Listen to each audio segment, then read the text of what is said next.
As a designer and a manufacturer, it's our responsibility to look at how we make product. And it's an evolutionary process that we constantly will pay attention to and evolve. Osprey's design philosophy includes not just what we make and how we make it, but why do we make the things we do? And I think it really is to encourage people to get out in the natural world, connect with it for their own personal well-being and protection of the environment. And I think those two things really are probably the underlying factors of why we make the product we make. So the concept really for us in the product is to the most functional, the most durable. You want it to feel classic and timeless.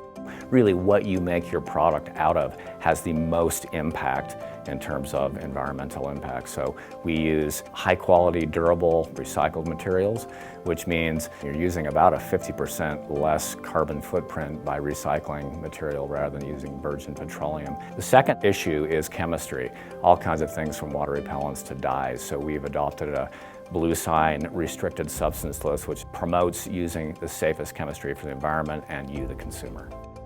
Many times, how you do something is just as important as what you do. How we make the product, how we treat the whole supply chain from labor to the actual end consumer that gets the product is critical.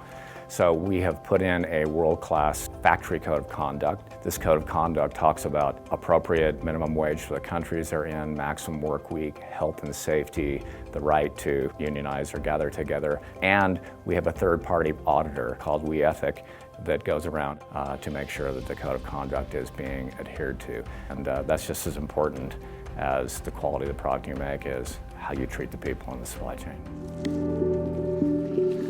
So in Europe specifically, we know accidents happen. We're users of the products ourselves and we want to be a forward-facing brand. So when things do happen, we have different steps through the process. The first, the pack is made of lots of different components. We offer a free replacement across whatever component that is, whether that's a sternum buckle, whether that's a hip belt buckle, we'll get it back to you as soon as possible.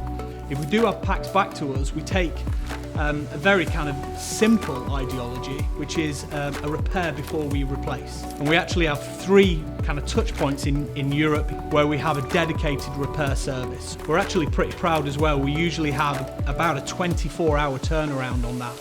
If we can't repair it, we actually put it in something called Second Life. And Second Life is exactly that. It gives a product a second life to a consumer. It might be something that we've had to do a small repair job on, maybe some sewing, but by all means, that product is still living a totally brilliant life and can be used by a consumer. If we can't use a product within our Second Life program, we can actually donate it to charities, and we're partners with a number of different charities and organisations across Europe. So anything from a children's charity into maybe a mental health charity like Rock to Recovery. IOCA is an organisation we've been involved with. A specific was cleaning the Alps. So charity is a big part of how we can reuse packs that come back to us. If we can't even do that, then we can recycle the product. We'd strip everything off it and recirculate the maximum amount we can.